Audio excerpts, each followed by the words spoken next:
네, 안녕하십니까. 주식 다마고치입니다. 오늘 방송은 지난 방송에 이어지는 남북 경협주에 대한 이야기입니다. 남북 경협주 지난 방송에서 제가 말씀을 드렸었죠.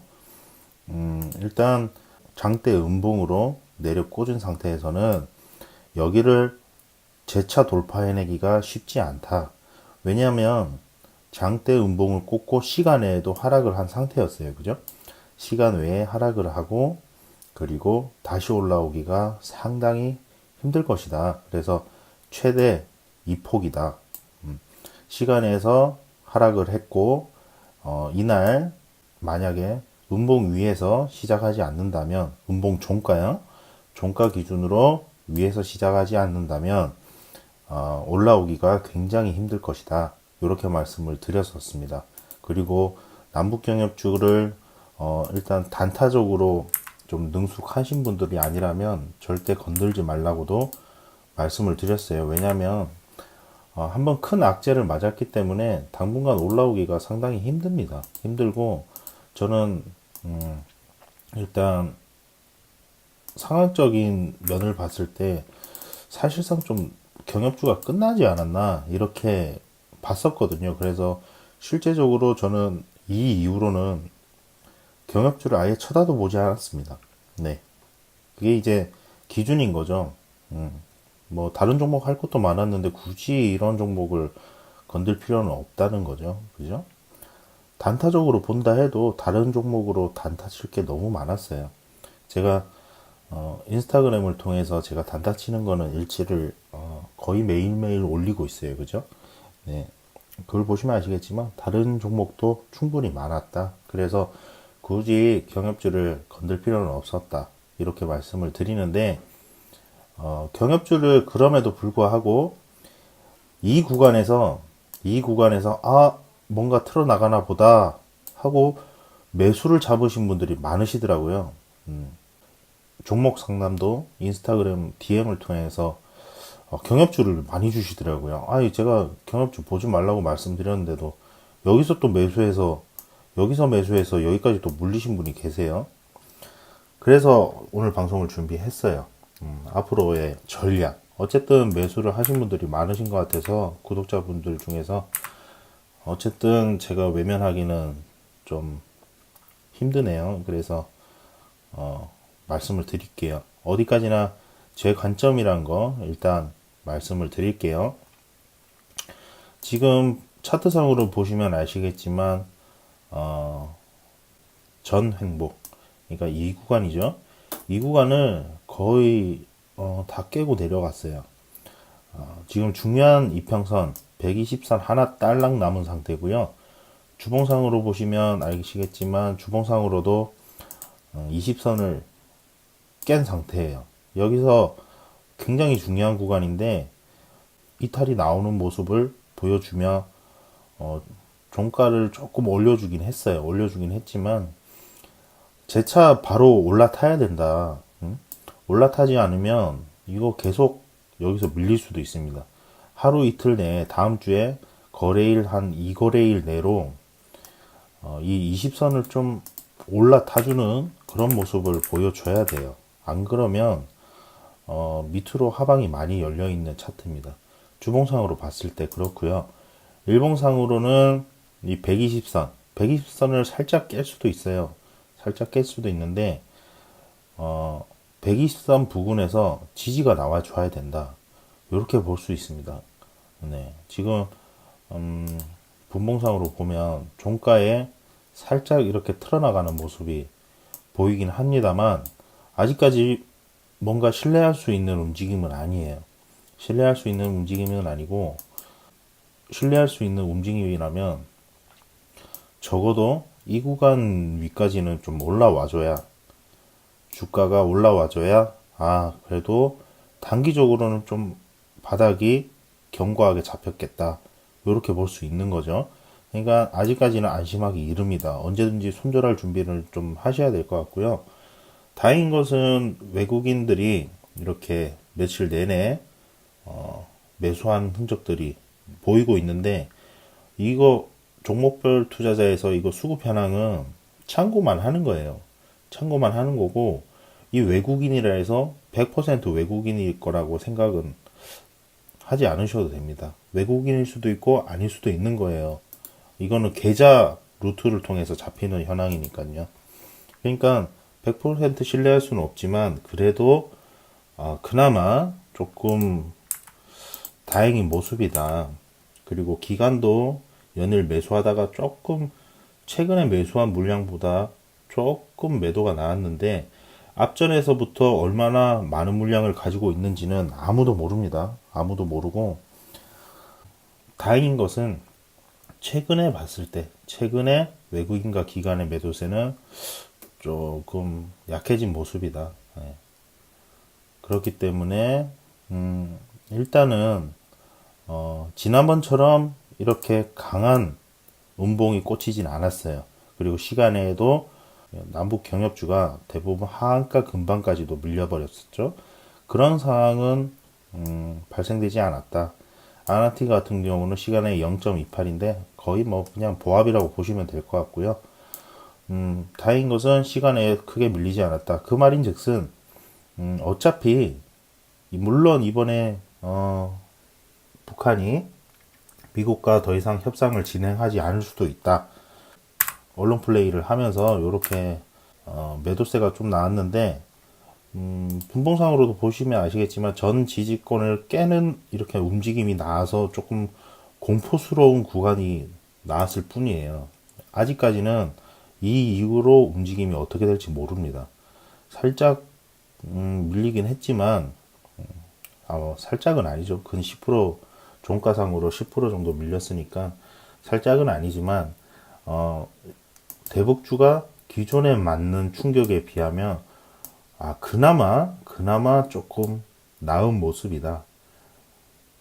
그 말인즉슨 개인의 물량이 털릴 만큼 제법 털린 게 아닌가 이런 생각도 한켠으로는 들어요. 그래서 만약에 이제 의도를 파악해 봐야 되겠죠. 의도를 파악해 보자면 만약에 여기서 단기적으로 바닥이 잡힌다면 이 구간에서 단기적으로 바닥이 잡힌다면 그래도 반등 정도는 어느 정도 예상해 볼 수 있지 않을까 이런 생각이 드는 차트예요. 그리고 악재와 호재 뭐 다 나오고 있는 상황이라서 호재랄 것도 없지만 뭐 긍정적인 메시지도 나오고 있는 상황이고 여전히 불안합니다. 그래서 뭐 이 방송을 보신다고 뭐 바닥 잡는다고 매수하지 마시고요. 다른 종목도 할 거 많아요. 그렇기 때문에 이 방송은 제가 경협주 하지 말라고 말씀드렸지만 그래도 뭐 강한 심장을 가지신 분들이 매수한 그런 상담이 들어왔기 때문에 그분들을 위한 방송입니다. 신규 매수는 저는 안 할 거예요. 바닥이 잡히더라도 한 90% 이상 안 한다고 보시면 되겠습니다. 아난티로 이렇게 말씀을 드렸지만 남북 경협주 대부분이 이런 흐름을 보이고 있고 차트가 거의 동일합니다. 그래서 똑같은 시선으로 보시면 될 것 같고 만약에 경협주를 가지고 계신 분들이라면 혹시나 다음 주에 어떤 기사가 나오는지 뭐 요즘에 어플도 좋더라고요. 어플을 통해서 뭐 키워드 알림을 해 놓으시든지 북한의 말 그리고 미국의 말 이런 것들을 최대한 빨리 언론에 나오는 기사를 통해서 최대한 빨리 알으셔서 대응하셨으면 좋겠습니다. 악재가 나온다. 그리고 빅텍이 오른다. 빅텍 22% 상승했죠. 빅텍이 또 오른다. 그러면 준비를 하시는 게 좋을 것 같습니다. 네. 빅텍은 그런데 왜냐면 쭉쭉 뽑는 움직임이 한 3차례 정도 나왔어요. 3차례, 4차례 나왔는데 한일 단조가 이 한일 단조랑 빅텍이 이 차트가 잃어버리면 안 되는데 참 씁쓸하죠. 씁쓸하고 그리고 이 박스권을 돌파했어요. 한일 단조가 이 박스권을 돌파하는 움직임이 좀 나와줘서 좀 불안합니다. 좀 시황이 많이 불안해요. 그렇기 때문에 경력주는 기존에 보유하고 계시다면 오늘 방송을 참고해 주시고요. 제가 뭐 그런 상황에서 만약에 반등이 나올 수도 있다. 뭐 바닥이 잡히고 빨리 올라타주면 반등은 한 차례 기대해 볼 수도 있다. 이렇게 말했다고 해서 신규 매수하지 마시고 다른 종목 한번 찾아보시기 바라겠습니다. 저는 오늘 찾아봤더니 다른 종목 막 눈에 보이는 게 있더라고요.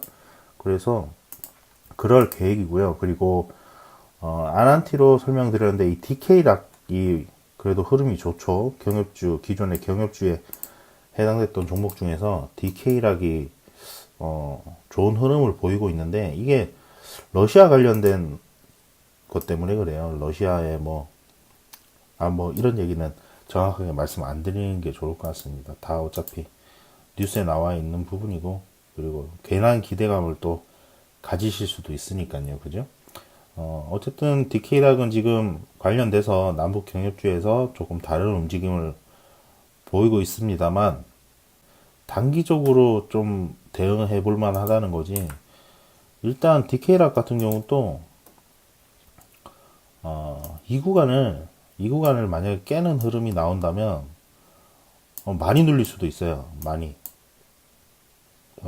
그리고 이렇게 강하게 한번 상승이 나와주더라도 글쎄요. 이 구간 돌파할 수 있으려나요? 그런 뭐 강한 모멘텀이 있을까요? 글쎄요. 저는 잘 모르겠습니다. 사실은.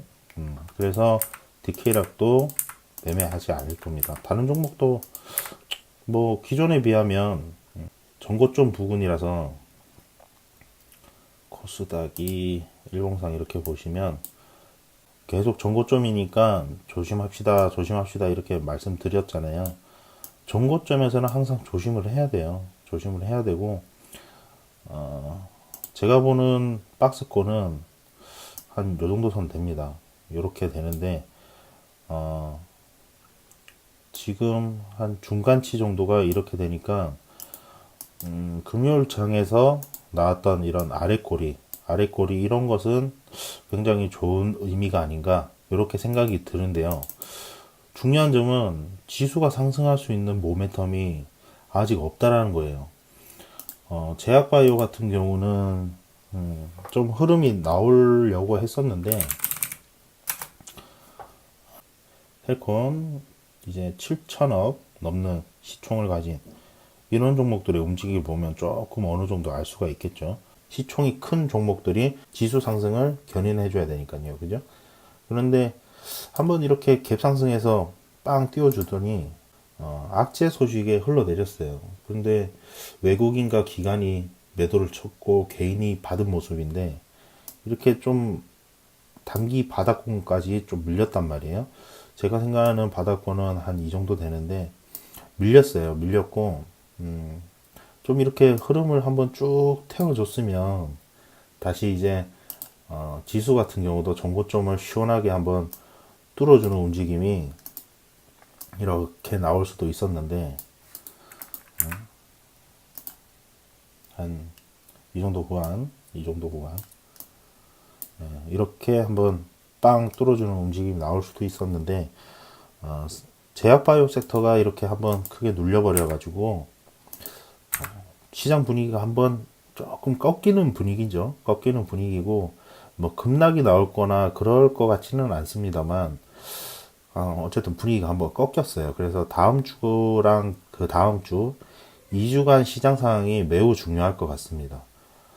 또 단타적으로든 스윙이든 많이 숙련되지 않거나 평상시에도 수익이 좀 잘 안 나시는 분들은 이런 장은 더 투자금을 줄이셔서 소액으로 그냥 경험을 하시는 게 훨씬 나을 것 같아요.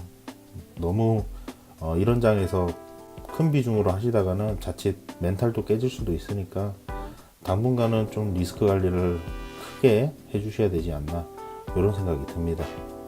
어쨌든 남북 경협주에 대해서는 이렇게 설명을 드리고요. 궁금하신 점은 언제든지 댓글이나 인스타그램 DM을 통해서 질문 주시면 되겠습니다. 최대한 이렇게 답변을 드릴게요. 어차피 그러려고 시작한 유튜브 채널이니까요. 구독과 좋아요만 제대로 잘해주시면 큰 힘이 됩니다. 감사합니다.